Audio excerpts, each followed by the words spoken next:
Hello दोस्तों, स्वागत है आप सभी का learn and get YouTube channel में।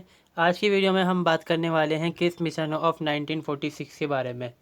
इससे पिछली वीडियो के अंदर मैंने डिस्कस करा था क्रिस मिशन ऑफ, यहाँ पे जो इंडिया के बारे में भेजा गया था क्रिस मिशन, उसके बारे में हमने डिस्कस करा था यहाँ पर।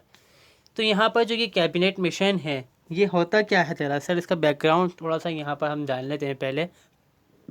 यहाँ पर कई तरह के मिशन हैं। हम देखते हैं जो टॉक्स चल रही होती हैं यहाँ पर, या फिर बातचीत चल रही होती है कि मुस्लिम लीग और जो इंडियन नेशनल कांग्रेस है, इनके बीच जो टेंशन है बीच में, या फिर इनके बीच में एक तरह से यहाँ पर बातचीत नहीं बन पा रही है, उसको सुलझा लिया जाए और फिर हम इंडिया की नहीं कोई गवर्नमेंट है, कुछ सिस्टम है ऐसा लेकर आए जो गवर्नमेंट चला सकें आसानी से, वो इस्टेब्लिश हो पाए यहाँ पर। मगर सारी कोशिश करने के बावजूद भी कुछ भी यहाँ पर हल नहीं होता, ठीक है। और फिर दूसरी बात यहाँ पर क्या होती है, 1945 के अंदर सेकेंड वर्ल्ड वॉर जो है वो ख़त्म हो चुका होता है। और सेकेंड वर्ल्ड वॉर के ख़त्म होने के बाद जब ब्रिटेन के अंदर चुनाव होते हैं तो वहाँ पर होता क्या है कि विंस्टन चर्चिल, जो बहुत ही मशहूर प्राइम मिनिस्टर ब्रिटेन के रहते हैं, क्योंकि वो सेकेंड वर्ल्ड वॉर में जितवाते भी हैं ब्रिटेन को, वो ही चुनाव के अंदर उनकी जो पार्टी है, कंजर्वेटिव पार्टी होती है, वो हार जाती है और इसकी जगह वहाँ पर एटली की गवर्नमेंट आ जाती है, यानी कि जो लेबर पार्टी है वो पावर के अंदर आ जाती है ब्रिटेन के अंदर। इसकी वजह ये होती है कि ब्रिटेन के अंदर के जो लोग होते हैं वो परेशान हो चुके होते हैं, साम्राज्यवाद कॉलोनिज्म से परेशान हो चुके होते हैं कि अब तो हमारे पास पैसा भी नहीं है, ना हम सुपर पावर अमेरिका बन चुका है, और ना ही हम अपनी जो उपनिवेश है, कॉलोनीज़ हैं, उनको अब मैनेज कर सकते हैं। इतना पैसा हमारे पास नहीं, इतने पावर है हमारे पास अब। तो यही चीज़ थी कि ब्रिटेन चाहता था कि किसी तरह से इंडिया को बाइज़्ज़त हम आज़ाद कर डालें, ताकि हम ये दिखा पाएँ कि इंडिया में रिबेल नहीं हुआ या सैनिक कार्रवाई नहीं हुई हमारे ख़िलाफ़, हमने उनको आज़ाद के मेहरबानी करी है इंडियन लोगों के ऊपर, ठीक है। इसी चीज़ को करने के लिए यहाँ पर कैबिनेट मिशन को इंडिया में भेजा गया था और ये पहला ब्रिटिश गवर्नमेंट का ऐसा प्रपोज़ल था जिसके अंदर कंप्लीट इंडिपेंडेंस की बात की गई थी इंडिया के लिए। वरना इससे पहले जितने चाहे टॉक्स हों, यहाँ पर जब बातचीत हुई हो, मीटिंग्स हुई हों, या फिर प्रपोज़ल आए हों ब्रिटेन से, या फिर इंडिया में ही कुछ ऐसा हुआ हो, सब इस तरह के थे कि उसमें बात थी डोमिनियन स्टेटस की इंडिया के लिए। मगर कैबिनेट मिशन के अंदर पहली बार ऐसा हुआ कि यहाँ पर बात की गई थी इंडिया की पूरी तरह से आज़ादी के लिए, ना सेल्फ रूल ना डोमिनियन स्टेटस। अब यहाँ पर हम देखें जैसे कि गवर्नमेंट जो है, ये शुरुआत जो आती है एटली, जो पहली बात निकलती आती है शुरुआत इसकी फरवरी 1946 में शुरुआत होती है। सुझाव देते हैं यहाँ पर जो एटली गवर्नमेंट होती है कि अब हमें इंडिया को आज़ाद कर देना चाहिए। फिर हालांकि इस चीज़ पे बात बन जाती है, इसके लिए 3 यहाँ पर कैबिनेट मिनिस्टर चुने जाते हैं ब्रिटेन के, जिसमें पहले होते हैं पैट्रिक लॉरेंस, जो कि secretary of state for India, India के स्टेट की नहीं सेक्रेटरी भेजा जाते हैं, मतलब यहाँ पर कि तो जो वायसराय है उनका सेक्रेटरी तरह से, और यही चेयरमैन भी होते हैं किसके यहाँ पर, कैबिनेट मिशन के। दूसरे होते हैं यहाँ पर स्टेफर्ड क्रिक्स, जो कि मिशन के हेड होते हैं पहले वाले के अंदर, president of the board of trade, यानी कि जैसे मान लीजिए वित्त मंत्रालय के हेड, जो ब्रिटेन में उस टाइम हुआ करता था यहाँ पर।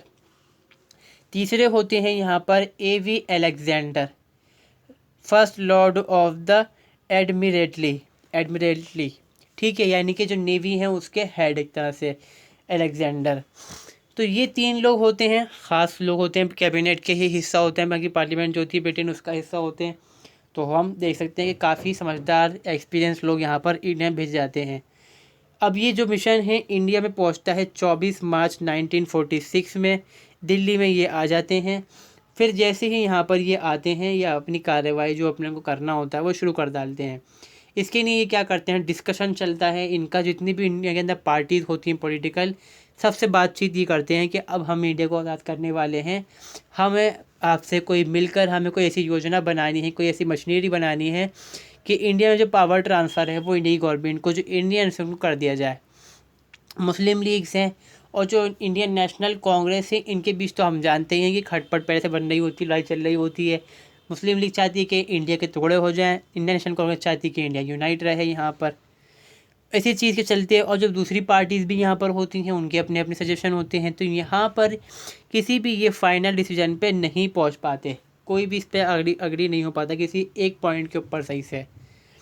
आखिर में थक हार कर यहाँ पर 19 मई 1946 16 मई 1946 के अंदर जो कैबिनेट मिशन है ये अपनी फाइनल रिकमेंडेशन दे डालता है कि तुमसे तो नहीं हो पाएगा अब, क्योंकि तुम आपस में डिस्कस नहीं कर पा रहे, तो हम तुम्हें देते हैं, इस तरह से काम आपको करना पड़ेगा।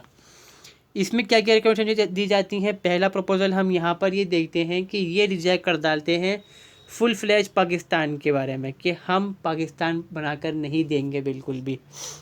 असल में होता क्या है यहाँ पर, एक्चुअली देखिए, जो ये इंडिया का बॉर्डर है, यहाँ पर गुजरात का बॉर्डर मानेंगे, जो पंजाब है, पंजाब का एक सिरा तो यहाँ भारत के अंदर है, और ये पंजाब उस साइड में इस तरह था कुछ, मतलब थोड़ा सा बाहर था पाकिस्तान के रीजन में भी। अब जो ये साइड है यहाँ पर ही हिंदू थे, तो इसको पाकिस्तान के अंदर कैसे मिलाया जाए? पॉसिबल नहीं है। फिर हम यहाँ पे देखेंगे बांग्लादेश है, मान लीजिए इधर का जो सिरा है हमारा, ये थोड़ा सा इस साइड से ये बांग्लादेश है, और यहाँ बांग्लादेश के अंदर ये इधर आ रहा है, ये बंगाल है मान लीजिए, ठीक है, और ये बंगाल है, और बंगाल के इस सिरे के अंदर हम हिंदू थे।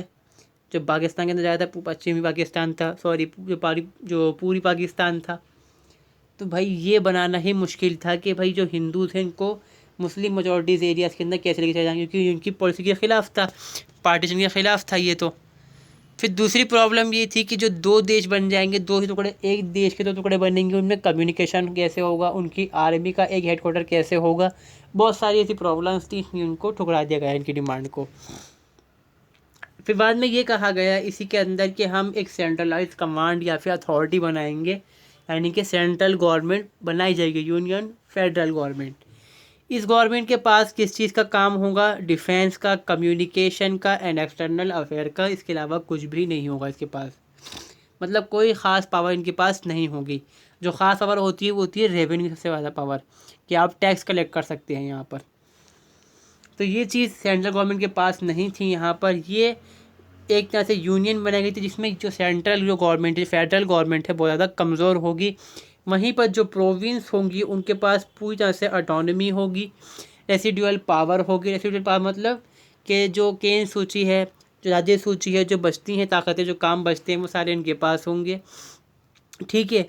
और जो प्रिंसिपली स्टेट है उनको आज़ादी दी जाएगी, यहाँ पर जो ब्रिटिश गवर्नमेंट थे उसके ज़रिए से बाकी वो जो चाहें वो कर सकते हैं। अपनी कॉन्स्टिट्यूशनल असेंबली अलग बनाकर अपना संविधान बना सकते हैं। और अगर जो नेशनल गवर्नमेंट है, जो यूनियन गवर्नमेंट है, उसकी मर्ज़ी के बिना भी ब्रिटिश गवर्नमेंट या दूसरे देशों से अपने जो ट्रीटीज़ हैं या फिर हम कह सकते हैं संबंध रख सकते हैं यहाँ पर। यानी कि कितनी ही कमज़ोर सेंट्रल गवर्नमेंट की बनाकर दे रहे थे इंडिया को। और इससे क्या फ़ायदा हो रहा था यहाँ पर, जो सेंट्रल कमज़ोर थी मुस्लिम लीग को, तो यही मौका चाहिए था कि सेंटर कमज़ोर हो और हम अपना पासा पत्ता डालें, और जो प्रोविंस है ताकतवर, जो हमारे पक्षी प्रोविंस है, उनको अलग करके पाकिस्तान बना लें। इस चीज़ पर सेंटर यहाँ पर जो मुस्लिम लीग है वो राज़ी हो जाती है, नेशनल इंग्लिश जो इंडियन नेशनल कांग्रेस होती है वो राज़ी नहीं होती। फिर ठीक है, अब यहाँ पर हम देखते हैं कि जब after the first election, general election, province के पास आज़ादी होगी कि वो चाहें तो जो ग्रुप है उसको छोड़ डालें, यूनियन को छोड़ डालें, 10 साल बाद अपना ही एक सिस्टम बना के लाएं और अपनी यूनियन बना लें, कॉन्स्टिट्यूशन बना लें। यहाँ पर बिल्कुल ही मतलब कि देश को तोड़ने वाला सा बना दिया यहाँ पर उन्होंने। फिर हालांकि यहाँ पर ये बात की गई कि एक नेशनल यहाँ पर एक कॉन्स्टिट्यूशनल असेंबली बनाई जाएगी इंडिया के संविधान के लिए, ठीक है। और इस संविधान सभा के ज़रिए से ही यहाँ पर एंटरिम गवर्नमेंट बनाई जाएगी, मतलब एक टेम्परेरी गवर्नमेंट बनाई जाएगी यहाँ पर।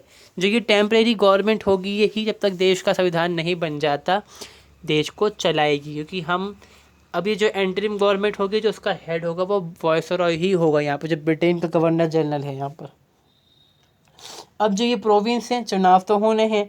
अब चुनाव यहाँ पर से किस तरह से होने थे? ये चुनाव होने थे यहाँ पर जो प्रोविंस के रिप्रेजेंटेटिव से, जो लोगों ने चुन के जो रिप्रेजेंटेटिव भेजे थे उनको चुनना था यहाँ पे कॉन्स्टिट्यूशनल असेंबली के मेंबर्स को।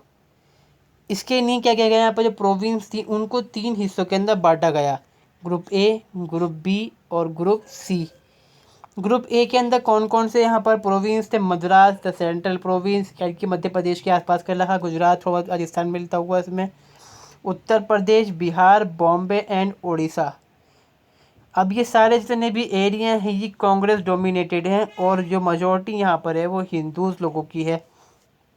यानी कि सीधी सी बात है, ये जो एरियाज़ हैं ये जाएंगे कहाँ पर? ये प्रोविंस किसके पक्ष में जाएंगी? कांग्रेस के पक्ष में जाएंगी। ये सीधी सी पंजाब, सिंध, NWFP एंड बलूचिस्तान, यानी कि जो ब्रिटिश बलूचिस्तान था यहाँ पर, बंगाल, यानी कि सी ग्रुप में बंगाल, आसाम, ये दो जो ग्रुप थे ये डोमिनेटेड थे मुस्लिम लीग के। मतलब जीत तो मुस्लिम लीग नहीं पाई थी यहाँ पर, मतलब उसका दबदबा था अच्छा खासा, और मुस्लिम मेजॉरिटी यहाँ पर थी बहरहाल। तो ये दो ग्रुप जाने थे यहाँ पर मुस्लिम लीग के सपोर्ट में, दो ग्रुप में बांटे गए थे प्रोविंस को इस तरह से। अब प्रोविंस के अंदर ये कहा गया कि जो गवर्नमेंट होगी, चाहे नेशनल गवर्नमेंट हो या प्रोविंशियल गवर्नमेंट हो, ये 3 टायर्ड गवर्नमेंट होगी। मतलब यहाँ पर 3 एग्जीक्यूटिव होंगे, जैसे कि सेंट्रल गवर्नमेंट, स्टेट गवर्नमेंट, नगर पालिका जो होती है, इस तरह का हिसाब यहाँ पर चलेगा। ठीक है, अब इसमें आपने कहा प्रोविंस बना दी गई हैं। प्रोविंस के अंदर जो चुनाव होगा उसको भी इन्होंने बांट दिया धर्म के अनुसार से, रिजर्वेशन कर दिया। मान लीजिए 100 सीट्स हैं एक प्रोविंस के अंदर, ठीक है, और 100 में से 40 मुसलमानों को नहीं बांट दी गई, 10 सिखों को नहीं कर दी गई, 50 मान लीजिए जो जर्नल से, जिसमें हिंदू, ईसाई, जैन, बौद्ध और जो दूसरे पारसी वगैरह जो इंडिया में थे उनके लिए कर दी गई। तो ये धर्म के बेस पे बांटा गया। प्रोविंस के अंदर जो सीट्स थी उनको 100 सीट में से, यानी सीट्स जो थी ये प्रोविंशियल सीट्स थी, प्रोविंस के जो सरकार बनती थी उनके नहीं थी, और ये सरकार बनती थी आगे चल के कॉन्स्टिट्यूशनल असेंबली बनाती है यही। ये चीज़ पसंद आई मुस्लिम लीग को, यही चीज़ पसंद नहीं आई कांग्रेस को। इसके बाद यहाँ पर क्या हुआ, इसमें कहा गया कि भाई जो पूरा देश है हमने प्रोविंस में बांट दिया, प्रोविंस के अंदर लोगों को बांट दिया है कि कम्युनिटीज़ किस तरह से बांटी गई हैं धार्मिक आधार पे। अब यहाँ पर सीट्स कितनी होंगी पूरे देश के अंदर, कितने लोग चुनकर आएंगे आखिरकार, तो 389 लोग चुन के यहाँ पर आएंगे कॉन्स्टिट्यूशनल असेंबली के अंदर, जिसमें से 93 लोग जो होंगे वो आएंगे प्रिंसली स्टेट से, 296 आएंगे ब्रिटिश इंडिया से। प्रिंसी स्टेट वहाँ पे मतलब जैसा का मतलब ये था पे जहाँ पर जो राजा थे वो राज कर रहे थे, ठीक है, ब्रिटिश गवर्नमेंट का डायरेक्ट यहाँ पे राज नहीं था, और जो ब्रिटिश इंडिया था पे डायरेक्ट राज था ब्रिटिश गवर्नमेंट का, इनके अपने ही वॉइसर वगैरह जो थे वो राज करते थे यहाँ पर। फिर इसको बांटा गया फर्दर कि जो गवर्निंग प्रोविंस है वहाँ से आएंगे 292, और 4 जो लोग आएंगे वो यहाँ से आएंगे चीफ कमिश्नर प्रोविंस से, जो छोटे छोटे राज्य थे यहाँ पर, दिल्ली, अजमेर वगैरह। अब यहाँ पर चुनाव होना बाकी रह जाता है, चुनाव यहाँ पर फिर बाद में होंगे, ठीक है। और प्रिंसली स्टेट के बारे में ये कहा जाता है कि जो प्रिंसली स्टेट है यहाँ पर उनके पास सारी पावर्स रहेंगी, डिफेंस, कम्युनिकेशन, ठीक है, और जो एक्सटर्नल अफेयर है वो यूनियन गवर्नमेंट को दे दी जाएंगी यहाँ पर। और जो यहाँ पर रिप्रेजेंटेटिव आएंगे प्रिंसली स्टेट के, वो नॉमिनेटेड होंगे यहाँ पर, जो हेड होगा प्रिंसली स्टेट का, जो राज्य का अधिकार, जो राजा होगा, चाहे फिर महाराजा हो, नवाब हो, वो अपने नॉमिनेटिव को चुनकर भेजेगा कॉन्स्टिट्यूशनल असेंबली के अंदर। इस तरह से कॉन्स्टिट्यूशनल असेंबली जो है वो फॉर्म होनी है। अब यहाँ पर देखिए पार्टीज़ का रिएक्शन क्या रहा है इसके ऊपर। जो ये सारा प्लान आया, जो मुस्लिम लीग थी उसको लगा यार भला चंगा प्लान है, अच्छा खासा, हम इसको राज़ी कर लेते हैं, हम क्लिक कर डालते हैं, क्लिक कर दीजिए इस पॉइंट पे। 6 जून 1996 को ये हाँ कर डालते हैं, अग्री कर डालते हैं। वहीं पर 24 जून 1946 को कांग्रेस भी अग्री कर डालती है इसके अंदर। और कॉन्स्टिट्यूशनल असेंबली के इलेक्शन होते हैं जुलाई 1946 में। इससे पहले चुनाव हो चुके होते हैं यहाँ पे प्रोविंशियल इलेक्शन, जनवरी के अंदर ही होती है 1946 के अंदर। मतलब जो प्रोविंस की सरकारें बनती थी उनके इलेक्शन होते हैं, इनके जो रिप्रेजेंटेटिव जो पहुँच जाते हैं, मतलब जो गवर्नमेंट बन चुकी होती है यहाँ पर, यही लोग चुन के भेजते हैं इनको, किसको, जो कॉन्स्टिट्यूशनल असेंबली होती है उनके लोगों को चुनते हैं यहाँ पर ये। अब ये जो कॉन्स्टिट्यूशनल असेंबली है किस तरह बनती है हम समझ चुके हैं। इसके अंदर ड्राफ्ट का काम शुरू होता है यहाँ पर, ये सब चीज़ें मैंने समझा दी हैं आपको।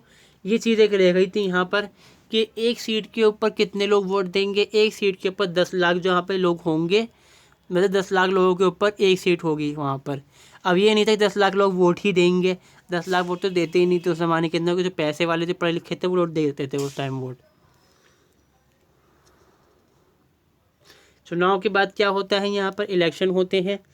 इसमें से 208 सीट जाती हैं कांग्रेस को, 73 सीट मुस्लिम लीग को, बाकी बची हुई 15 सीट यहाँ पर जाती हैं अदर पार्टीज़ को। इसमें यूनियनिस्ट पार्टी 1 सीट, यूनियनिस्ट मुस्लिम 1 seat, unionist scheduled classed 1 seat, कृषक प्रजा पार्टी 1 सीट, ये ले जाते हैं।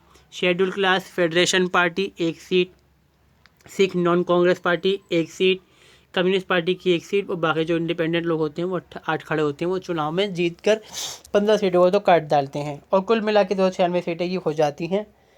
अब यहाँ पर जो कॉन्स्टिट्यूशनल असेंबली है, जो उनके मेंबर्स हैं वो चुने जा चुके होते हैं। फिर बैठक होने की बात यहाँ पर रह जाती है, तो बैठक होती है यहाँ पे 9 दिसंबर 1946 में। और इस टाइम क्योंकि कोई हेड तो होता नहीं है, तो यहाँ पर क्या करते हैं, जो सबसे बड़ी एज के इंसान होते हैं असेंबली के अंदर, डॉक्टर सच्चिदानंद सिन्हा, उनको प्रेसिडेंट बना दिया जाता है 2-3 दिन के लिए, 3 दिन के लिए। ठीक है।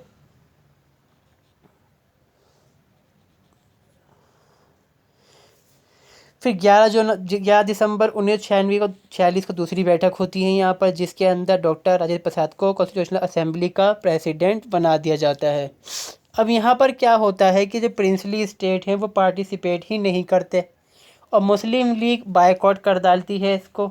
वजह ये होती है कि पार्टीशन के बारे में बात होती ही नहीं है, क्योंकि पार्टीशन को तो कैंसिल कर डालती है जो यहाँ पर कैबिनेट मिशन होता है। बाद में उसको एप्लीकेशन करी जाती है, तो उसमें ये सामने आता है कि जो कैबिनेट मिशन है।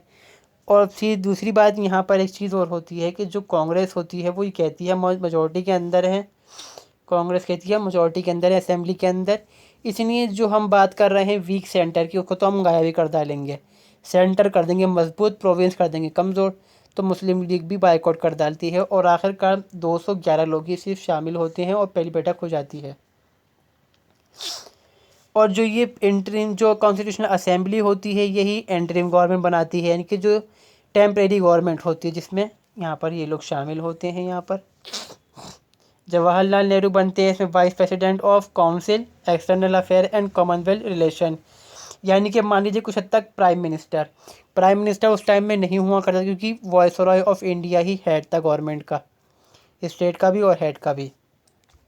और जो डॉक्टर राजेंद्र प्रसाद बनते हैं हमारे देश के कॉन्स्टिट्यूशनल असेंबली के सब जो राष्ट्रपति बनते हैं, ये देश के राष्ट्रपति नहीं बनते उस टाइम। ये वल्लभ भाई Patel, home information and broadcasting. ठीक है। और इसमें जगह यहाँ पे कौन कौन से हैं, यहाँ पर Baldev Singh defence, John Mathai finance, Asaf Ali transport communication and railways, Rajendra Prasad food agriculture, Jagjivan Ram labour, Shafat Ahmad Khan health education and art, Ali Zaheer logistic post and air.